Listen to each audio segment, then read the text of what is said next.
Hello everyone and welcome back to my channel. My name is Ella Greed. This is my channel Ella Greeds, and today we are reading Marriage a Heartstopper fanfiction by heartstopper_fan22 on Wattpad, and today we're reading chapter 101, Too Much Stress. I really hope that you guys enjoy today's episode. I do want to put in another question in the intro about donations, just because I don't know. Whether it's a GoFundMe or whether it's a actual PayPal, Cash App. I know that some people use the this one coffee. So let me know if you prefer that or whether you prefer just paying for content. I don't know. I feel uncomfortable about making content that you have to pay for, just because I feel that everyone should have access to my content. But anyway, like, subscribe, and comment down below whether it's answering my questions, saying hello, or just leaving recommendations. I answer all of them. But yeah, let's jump right into the video. Chapter 101. Too Much Stress. Charlie's Perspective. I rolled over as the dawn glow was creeping into our bedroom. I put my hand over to pull Nick towards me, but he wasn't there.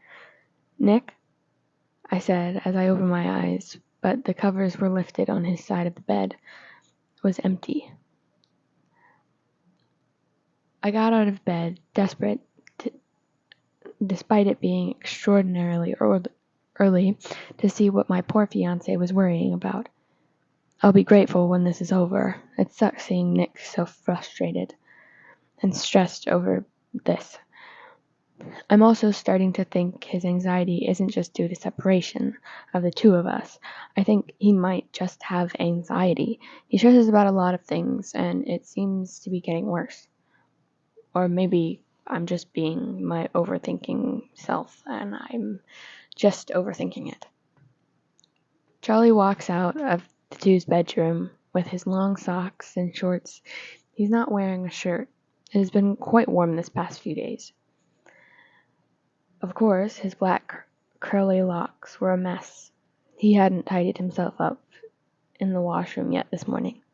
He walked into the kitchen to see Nick sitting there at their oak table, sipping on a morning cup of tea, looking pretty tired. Charlie walks up to him, placing his gently touch across Nick's back. "What are you doing up, love? You don't need to be there until 10 a.m. It's 5 in the morning. You went to bed late last night. You should still be in bed." Nick smiled and looked at his fiancée, who was standing behind him. "You're giving me a lecture?" he said. Charlie frowned and crossed his arms. "Yes, I am, because you need sleep, and you haven't gotten enough. You're going to be really tired, and that's no way to be on your first day of the interview." Nick rolled his eyes at his fiancée as he was scolding him for not getting enough rest. "All right, Mom," Nick said, poking Charlie in the stomach. Nick's perspective.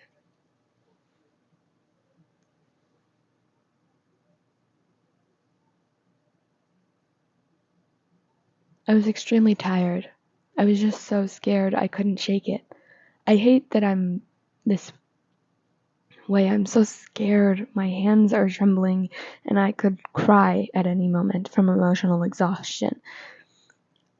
I have worried about it nonstop since I agreed to go to the interview. Charlie led me by the hand and opened the covers for me, and I got under. He pulled the covers over me, patting the covers beside me to tuck me in. He leaned in, moved my hair away from my face, and kissed my forehead. "I'll wake you up soon. That will leave you plenty of time before you need to go. I'll get everything sorted. You need to stop worrying and get some rest, darling. I've got everything else covered." I closed my eyes as I listened to Charlie's beautiful voice. He made me feel calm, and I started to fall asleep again. Charlie's perspective. Nick closed his eyes, and I left the room. I was pretty tired, but I want to get everything ready for him so he's not stressed. He'll probably be there for a long time, so I'll pack him a lunch, and I'll read the email Ron sent him telling him what the dress code was for today so I could prepare an outfit suitable. Most people would complain if they were asked to do this for their fiancé. Well, they slept, but I was overjoyed to do anything for Nick. I never see doing something to help him as a chore. I'm happy to make his life easier. I'm happy if he's happy, and he does the same for me. We do it for each other because we love one another. I don't like cooking. It's a stressful experience for me, so that's why I avoid it. But maybe it's time to try and combat that fear. I'm not the best cook, so I stuck to the basics, boiling water and throwing some noodles in the pot, then cracking a can of tomato soup and putting it on top. I tasted the noodles, and they were done. I strained them and put them in the butter into a suitable container, topping it off with the sauce. I opened up the container and put it in the fridge. I checked my email, and the dress code was wear whatever/casual because he would be giving clothes to wear for the interview shoot. I went to our bedroom to make sure he wasn't sneaking his phone, and he was actually getting some rest. God, I did sound like a mom. I peered through the doorway, and Nick was sleeping. His mouth was open, his hair was a mess, but he looked so perfect. I took out my phone from my shorts pocket and took a picture. He just looked so cute, with his one leg out of the covers revealing the lime boxers he was wearing, and the covers drawn up close to his face. His face was practically covered by his blonde hair sticking everywhere. The hair that was in desperate need of a trim. Well, that's what he says. I like it long because sometimes when we're lying in bed and he's fallen asleep on my chest or on my arm, I put tiny little braids in his hair. So when he wakes up, he knows I was playing with it. He'll go up to the mirror and will smile as he's taking them out. He loves it, and I think that's the only reason he's restrained from cutting his hair. Charlie set an alarm on his phone, placing the rectangular device down on the bedside and gently hopping into the bed with his loved one. The one he'll always love no matter what. He slowly inched closer and snuggled his way underneath his fiancé's arm, feeling the warm sensation Nick's body he was providing him as he drifted to sleep. Chapter 102. First Aid Jitters. Charlie's perspective. Sweetness, it's time to get up, I said. Into kisses I was placing all down his jaw and neck. His eyes opened, but he stayed put, enjoying the kisses until I stopped to give him a proper kiss. I laid on top of him and bent down for a kiss. After pulling apart, Nick grumbled, his voice still a bit raspy and low. You taste like toothpaste. I smiled and replied to his observation. Yeah, I brushed my teeth earlier. Is that a bad thing? He smirked. I don't know. Let me have a second taste, then I'll decide. I leaned down again and gave him a second kiss.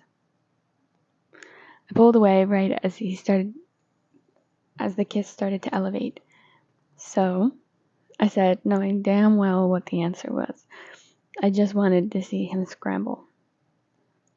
Not a bad thing, he said as quickly as possible before grabbing his face and pulling it down to meet his lips again. After a few minutes, we broke apart, both feeling a little flustered and out of breath. Nick went to the washroom to get ready, and I thought I would give it my best go at breakfast. I don't like breakfast, not at all, and I doubt I've cooked eggs ever. I would never choose to eat breakfast, so I never made it for myself. I was quite content skipping this meal altogether. Grabbing a bagel and putting it in the toaster, I then put half of one in the other side for me. After around 2 minutes, the toaster popped up, revealing the golden round crust. I opened our fridge and grabbed some plain cream cheese and some herb and garlic for Nick. I added the cream cheese and placed them on plates on the table. I got up to get a glass of water as Nick came in the kitchen. He looked at the table, then back at me. I could see how ecstatic he was. He then came running up to me, throwing himself into my arms. I put my left hand behind me to hang onto the cupboard so I wouldn't stumble. I made you lunch too. I didn't want you to have to worry about this stuff, so you could get some rest. What did I do to deserve the best fiancé in the world? I laughed and responded, I guess you got lucky. I sure did, he says as he makes his way to the table for breakfast. As we ate, we made our way to the door so I could kiss him goodbye. He bent down to tie his shoelaces on his Vans. He seemed to be having a little bit of trouble, so I bent down and his hands were shaking a lot. He looks up to meet my eyes. Our faces were centimeters apart. I placed my hands over his and tied his shoes for him. As we both stood up, I asked, Do you want me to drive you there? He smiled softly. Yes, please. I could still hear the nervousness in his voice. I took his hand, giving it a gentle squeeze, as we walked out to our car. Time skip. Nick's perspective. Bye. Love you. Love you too, I said, walking out of our car. I held my hands together to stop them from shaking. I have never been so nervous before. I was excited, but mostly fucking scared. I walked into the building and my nerves quickly dropped as I saw my friend Ron. It was nice seeing a familiar face. Nick, I'm so happy you changed your mind. I promise this will be great for you. You'll love it. I nervously responded, well, if I actually get the job. Ron rolled his eyes. They already love you. And between you and me, they already planned out a few shoots for you. They decided they want you. Today's just an introduction. I smiled and took a deep breath. I didn't know I needed. Wow, okay, I wasn't expecting that, I said excitedly. Ron patted me on the shoulder and introduced me to some people I'll be working with in the future. Then led me to the first shoot, and all I could think about was how excited I was to tell Charlie. Time skipped to after the interview. Charlie's perspective. I parked right up front so Nick could see me. I was scrolling through Instagram when Ron texted me to come inside and meet everyone. I got out and went through the front doors to the main entrance. It was a massive, like a car dealership without the cars. The only thing filling this large space was a desk in the center with a very conventionally attractive girl sitting at it. She looked mid-30s. I don't know if she was particularly young for that position, or I just wasn't used to seeing older women or men working a desk. I don't think I've ever seen someone working at a desk that didn't look like they were the age of a dinosaur. She had long blonde hair. She was definitely a natural blonde. It was a bright platinum color. She was wearing massive heels and a nice silk dress. Her nails were long and bright pink. As I walked further in the door, I saw Nick come out from the back hallway with Ron. The look on his face tells me his day went better than good. His smile suddenly fades when he sees the receptionist walk up to him. Alright, that is the end of today's episode. I really hope that you guys enjoyed. I do want to mention, just for the next episode, there is some, I don't know what to call it in general. I think that in my head, it's sexual assault. So if you find it uncomfortable, if you find that type of topic triggering to you, then feel free to skip the next episode, just because that is going to be kind of a big thing in the next couple episodes. 1, maybe 2, I think. But I just wanted to let you guys know so that you guys can keep yourself safe. But anyway, like, subscribe, comment down below, whether it's answering my question, saying hello, or leaving recommendations. I will answer them all. And good morning, good afternoon, or good night, and I will see you in the next video. Goodbye, ladies, gentlemen, and everybody in between. Bye, friends.